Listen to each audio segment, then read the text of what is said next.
Hello and welcome to Exchanges with me, Evan Lucas, a new podcast series bringing all the things that matter to you around economics, behaviour, society, personal finances, and all things in between from an absolute variety of guests. And that brings me to my first guest of this new podcast series, the preeminent Michael Rowland, who needs no introduction, let's be honest. 15 years on ABC News Breakfast, over 30 years in the industry, being posted all over the world. Who better than to start an exchange with than Michael Rowland? And with that, let me get on to the first episode of the Exchanges podcast with the preeminent Michael Rowland. Michael, I've got to start with the big question that I know everybody out there is asking is, how are you enjoying your sleep? I'm loving sleep. Sleep is great. Who knew? Getting lots of it at the moment. Not getting up at 3 o'clock every morning turns out to be quite liberating and quite good for you health-wise as well. I am really enjoying the time I've been privileged to get to step back and smell the roses. So it's been good so far. Yeah, so I'm going to apologise straight off the bat then for what we're going to talk about in this exchange, which is I'm going to get you to step slightly back in, because from where you and I have spoken over the last sort of, luckily for me, for the last sort of 7 or 8 years when I've been on the couch with you, people forget that you are absolutely into and love economics and finance, and were a business reporter in a previous life as well. My first question then, and what I want to chat to you about, is that in that time, I know it's been a little bit of an evaluation, but in that sort of 20-year period between when you were in business and finance and then on the couch, etc., can you talk about the change that you've sort of experienced with the people that you've interviewed, with the societies that you've come across, both here in Australia and overseas? Because it's clearly been a very big, rapid change in that 20 years. Oh, it has indeed.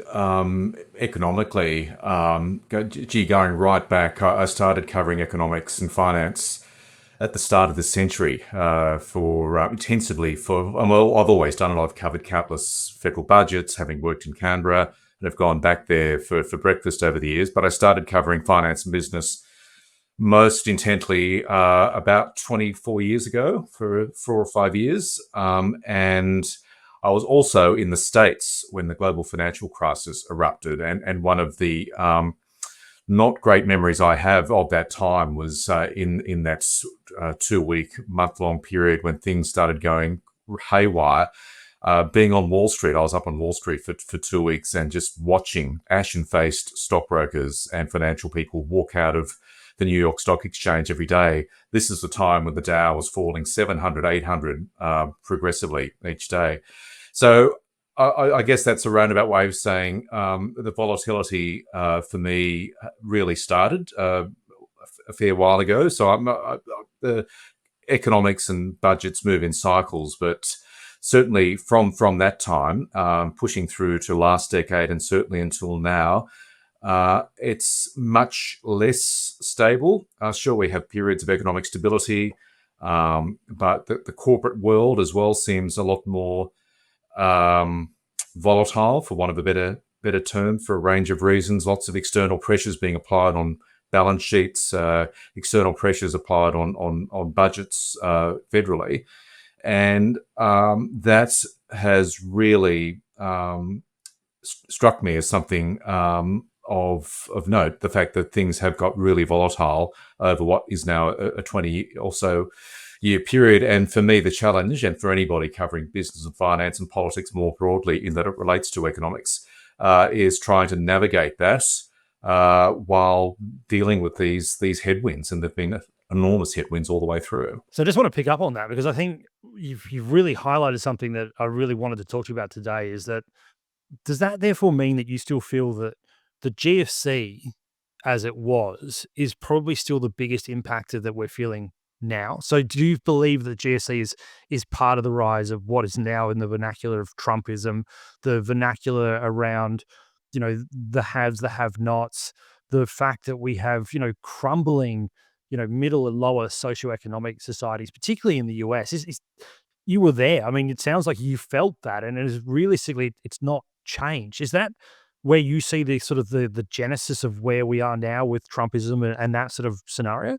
Yeah, very much so. And let's not forget that the GFC gave us the Tea Party, I guess the first iteration of MAGA, right? 15 or so years ago, we had the Occupy Wall Street movement from the other end of the political spectrum. If you lived through the global financial crisis, particularly if you lost a lot of dough, as many people did right around the world during the GFC, that is something that you won't forget. And if you were relying on that money to fund your retirement, to fund your ongoing daily lives, and you're still, in many respects, struggling to get back from that. That, of course, is going to have an impact, and I reckon there's a direct correlation between people in America, where it was more keenly felt, uh, being hit really hard by the global financial crisis, feeling powerless, watching their 401k, their retirement funds get really affected, if not disappeared altogether, and wanting to take it out on somebody, wanting to take it out on the elites, on the power structure, on the politicians. So we had the Tea Party forming around that period, and that, I think, has really ushered in this feeling in the States that Washington, the people who are pulling the levers, have not served us well. We need to take control. We need to take power into our own hands. And Trump has really already captured that, I guess, lightning in a bottle for the 8 years he's been on the public scene now. I've been fascinated by the whole thing as well, and you and I have debated about this over many years, sort of off screen. 2016, I remember sitting at that time. I was working in trading houses, and I remember being on the floor. I mean, for you and I, it was live. It was during the middle of the day that the first Trump administration was elected, and I know you were on the ground in Washington as it was happening. The volatility that happened with that, because I remember sitting there going that things just went absolutely haywire around what he was bringing. So that brings my questions to the fore, and what I talk about and I love is you've talked there about the behavior. I mean, what is so attractive in what is a billionaire, a man that some would argue doesn't necessarily or has never really identified with the kind of voters that he gets. The economics that he's promoting to these people is pretty foreign to him personally. What about him that you see when you go around to a Pennsylvania, or you go around in Ohio, or you go into the Rust Belts that have been the swing states over the last sort of 30 years, that attracts him to people? Because clearly there's something. It's not just about drilling into that, as you said, that lightning in the bottle. He's clearly promising something that they therefore believe will help them from a whole very clearly personal family scenario. What is it? He's a populist, a mega MAGA populist, and the definition of a populist is providing overly simple solutions to what are really complex problems. And the US economy is riddled with complex problems and challenges, and I think that has been his direct appeal to so many Americans since he came down that golden escalator in Trump Tower in 2015. The fact that he has promised to be the messiah for many people who feel disenfranchised, who feel disempowered, who feel as though they want to wreak revenge on Washington, on the swamp, as Trump would describe it, and just wanting a person to bring that into force. Let's not forget, during the last campaign, Donald Trump promised to be people's retribution. Remember, there was that big speech where I'm paraphrasing him, but he said, I am your retribution, vote for me. And he's really managed to not just capitalize on that in his first term. His vote increased in 2024, which I think is lost in the mix. He attracted 3 million more Americans to this, albeit very simple economic message, but one that appealed so directly, so viscerally to so many Americans. And I think now that he's moving to enact some of those economic messages, like, for instance, the tariff threat, people may be looking at it with less rose-colored glasses, less of a rose-colored view, and seeing this could have an impact on us in terms of inflation spiking, prices going up if there's a trade war around the world. But still, for a lot of people, they put the complexity to one side and see this guy as being their economic messiah. It's hard to describe. I hope I've given a potted explanation as to why I see. But he is as a populist, and he has provided, since he came down that escalator, all sorts of visceral, simple solutions to problems that really aren't and will never be fixed or addressed by visceral, simple slogans and Yeah. appeals. And I think that is the answer, right? So the action and the talk will never marry. I mean, you just can't. I mean, the fact that he talks about this idea that his dream, his economic bullshit idea is that if he could take personal income tax away, he will, by basically putting tariffs on everybody that deals with the US, with this concept and simple idea that the US is the center of all economic trade, and therefore bringing everything back. And, the US 50s and the manufacturing, panacea that it is I think what you're saying. And you can't answer it better than that, because it is a feeling. It's not real, right? So that's where he's winning. So that my point from that and going into the next step is that I agree with you. He can't achieve that, but the spread is now coming globally, and I therefore want to bring it to your. We are at the moment when we're filming this. We're filming this in February. Sometime before May, we're going to have an election here. Our economics are not the same as the US. We're not as in such large fluctuations and volatility, to use your word, as you have. But do you feel that the Feds could face the same sort of backlash that Trump rode on to absolutely trounce the Biden administration? Because I don't really say Harris was there. She, was pretty much handed a hospital pass by not going through the normal avenues. It's different for us here. Do you see and feel that when you were going through and talking to people, particularly over the last 18 months, as the cost of living crisis in this country has really come to the fore?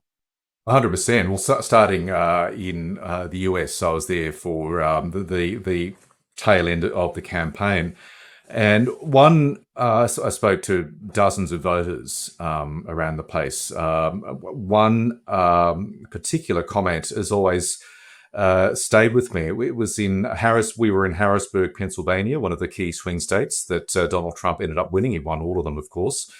And speaking to this woman who didn't want to give her name, she went on camera for us and said, almost sotto voce, that I don't like Donald Trump. I have reservations ever since the January the 6th insurrection. I don't like his approach to women. I don't like what the Supreme Court's done in terms of threatening reproductive rights, all of that. But I've got to feed my family. And she had 2 or 3 kids with her from memory.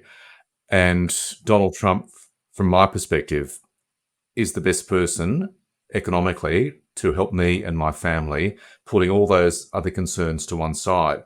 And that, for me, is a microcosm of what happened. That we had all these other issues playing that the Democrats were keen to focus on. Democracy, quite rightly, there was a serious debate to be had about that. Reproductive rights, similarly. But when it came down to it, it was the economy, the economy, the economy. Cost of living ruled supreme. We had polls pretty much across the board, month after month, showing the majority of Americans, 2/3 to 70% of Americans, saying America's on the wrong track. We had exit polls on election day that showed cost of living, the economy, was by far the most important issue that prompted people to cast their vote for Donald Trump at a time when the economy, on any objective reading, was not doing too badly at all. Inflation was coming down. The jobs market was fairly robust. Economic growth was just below 3% from memory year on year around the time of the election. Not bad figures, but people weren't feeling it. And correlating that to Australia, I think that is going to play out almost identically whenever the federal election is held here. The economy by far is the issue. We have similarly pretty good economic parameters here in Australia. Inflation's coming down. There'll probably be one, if not 2 interest rate cuts before the election, depending on where the election's held. The jobs market is relatively good, but people aren't feeling it. And this comes up in polls here as well. It comes up in people I speak to. It comes up in my personal experience. Inflation's come down, but why am I still paying higher prices than in my lifetime at the supermarket? Yeah, so And I think that's what's yeah, also at the moment, the messaging on that will be fascinating for the election campaign, because everything you said, completely agree with. The Labor Party has learnt and has watched what's gone on in the US. It's not just the US, you've seen it also in Europe, what's going on in the UK as well. All similar things. Baseball bats are out for political parties that haven't addressed the cost of living scenario. What's what's so hard for them to explain is what we've just discussed there, is that's the rate of change, right? So inflation rate of change is coming down to, trim mean at 3.2%. But whenever you want to take the cost of living, whether it's the end of 2021 or the start of 2022, the increase is 22%. That's that's what they're fighting. That's where the debate will be, is that we've fixed inflation. You're hearing that from the treasurer. Yes, inflation's coming down. That's completely true. But the overall cost at the supermarket isn't going to change overnight, and it's not going to change with the RBA. So my then follow-up from that is, as you said, your personal hearing is that even with what's going to happen, is there enough time for them to explain that we are on a better track, that we can, and they can sandbag the votes, or had they already gone? Because that's the question, is that had they already left, like what we saw in the US? yeah. Well, listen, anything's possible, and they've got until May at the latest. Of course, this is the government to get their messaging right on this. I mean, I think they're alive to this issue, Evan, in the sense that you'll hear the treasurer, the prime minister say those things, and based on fact, yes, inflation is coming down. Yes, growth is fairly strong, but always there's the next sentence. But we appreciate people are doing it tough. And I think you'll be hearing much more of that argument, that rhetoric. Like any political party would want to sell what Paul Keating would describe as a beautiful set of numbers, but you'll hear as much empathy as possible from the treasurer, from the prime minister, from senior ministers, trying to empathise with people who are still paying those high prices. Yes, inflation's coming down, but gee, it's a painful experience for a lot of people to go to the supermarket every week. Whether they've got enough time, I don't know. The problem is that the trends in the polls aren't in the government's favour. Quite a few of the polls, if not all, but at least quite a few, have voters saying that Peter Dutton and the coalition is the best person and the best party to manage the economy, which is another headwind the government is facing as well. But the overall problem for the government is just this, and you touched on it, this anti-incumbency trend we have seen sweep the world last year. Let's be honest. It sucks to be an incumbent. It absolutely sucks to be an incumbent these days. And you could be, the best politician with the best argument, the best speaking skills, whatever. But this trend is here. We've seen it result in a shellacking for most, if not all, of the sitting governments up for election last year. And we're seeing it heading Australia's way. And no matter what the government says or does, it's got to factor that into its calculations. So there is quite the sales pitch needed by the government if it is going to win an election that will undoubtedly be fought squarely on the economy. And I guess more importantly, the economy now, but where the economy is going to be in the next 3 years, depending on whether the government's back or whether the coalition does get in. Are we now in a cycle where, because of ever-changing volatility, because of that, overall behavioral scenario from the electorate, that the ability to actually, go back over your 24 plus years of experience with this space, that we can't have the cost of living debates we should have? Like, I mean, the question comes is that, what levers should governments be debating leading into this election? I mean, both sides of politics isn't telling you anything that would change. Tax is the one we forget. I mean, we talk about the Henry tax review like it never happened. 2010 was probably a perfect chance to move the dial there. The changes that would have happened to personal income tax would have, in hindsight, the fascinating thing would have been that we would have been able to get through this cost of living crisis better with that tax change. Have we lost that? Are we ever going to be able to get back to the actually debating fiscal policy that can help us? Because again, as you said, economics always, not just right now, is the number one thing that people vote on. How do we get through that now? How do we actually get policymakers having the confidence, I think is the word, to actually do things that will positively change not just us right now, but our future generations? You use the relevant word there, confidence, and I don't think either political party has the confidence to be brave at all, to be courageous at all on economic reform. Certainly, tax reform. I think the wounds are still there from 2019. Certainly for the Labor Party, when it's Bill Shorten, the then opposition leader, as you know, a lot of the people watching, listening to this would know. Put fairly bold measures to rein in franking credits and negative gearing, and was one of the main reasons for the Labor Party's defeat. And since then, I think that has really scared certainly the Labor Party, but the coalition as well, away from anything resembling tackling measures, going to the people with measures that would make a substantial change to the economy, a substantial change to the tax base that, as you say, Evan, could result in Australia being able to deal with the various economic challenges internally and externally much better than we currently do.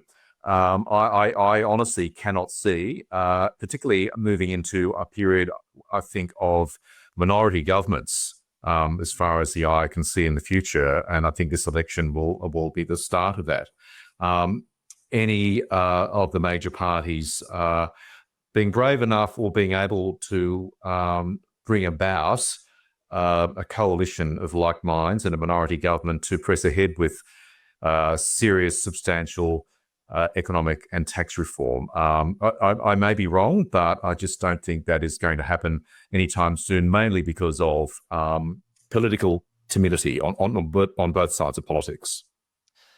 It also then brings into, you spoke about it before, 2019 and the impact that negative gearing in particular had on the outcome of the election. The fact that, yes, Bill Shorten didn't get in of what was defined as the unlosable election. Property will be the big discussion point again this year. The changes to the RBA and the cash rate, some people will say will stimulate it. Some people say it doesn't matter. My other part and my other question for you, from what you hear, what you listen, what you've been discussing with politicians, is there's no answer that they can put up that will actually, genuinely change the dial. But if you were there, what would be the one policy that you've heard that you think could actually improve the property market in Australia particularly, but also to get away from this issue that we have at the moment that, not in my backyard, the NIMBY issue, the sort of the issue around local government versus state government versus federal government? Is there a collation that needs to happen? Is it that we need to look at the way that property is addressed in this country, about who builds it, how it's been built? Because that's going to be the other talking point is, my home and where my home sits. That's a very good question. And we got another half an hour or so. Yeah, I know, right? And that's the whole debate, yes. Yeah, but I think, and you touched on it there in the question, I fundamentally, the most effective way to tackle the housing shortage, the housing crisis, is through the state level, and that is through planning, and that is providing more scope for medium and high density accommodation. We're seeing some bold measures undertaken on that front from the top of my head from both the New South Wales and Victorian governments. There's always going to be the NIMBYism backlash, but it's tackling those planning constraints, those planning issues that I think are first and foremost or play a large role to overcoming the problem we have on the housing front. That is largely a state and territory issue. But federally, we've seen housing policies from both the major parties. I don't think anybody's going to be brave enough to go through negative gearing or bring up any policy to tackle negative gearing anytime soon. But I really think that state and territory governments are where it's happening at the moment. So that brings me to the final question that I ask all of my guests. If you're in charge for one day, what would you change and what would you enact? Well, if I was charged, let's stick to the ABC. If I was managing director for the day, I think the idea of the Michael Rowland Variety Hour on late night ABC TV, where there's an opening monologue of dad jokes for the first 5 minutes or so, a bit of music, a bit more comedy, singing, dancing, all sorts of brevity, all sorts of fun and games. I think I'd bring that in. I just think in the media, there's a lot of grim news around at the moment. There's a lot of challenging news, and I think there's always scope for some happy news. And Michael Rowland Variety Hour. I would stay up for that. I can just see it. It'd be basically filled with Beatles music and probably the odd basically tribute to John Lennon, and then maybe some Stones in there as well. You got it. Yeah. Michael Rowland, thank you so much for joining Exchanges. Thanks, Evan. Been a pleasure. What an amazing episode, and what an amazing brain to really start Exchanges with. I really do hope that you liked what Michael brought and the exchange that we had along with it, which also gets to you. I want you to be involved, and with that, we do have an email. It's exchanges@evanlucas.com.au. But also, please, down below, don't forget to subscribe to the podcast or to the YouTube channel that this is coming through, because I want you to be involved. This exchange is not just for me and the guest, it's also for you. And with that in mind, please get your comments in below. But with that has been our first episode of Exchanges, and I am now very much looking forward to bringing you one of these every week going forward.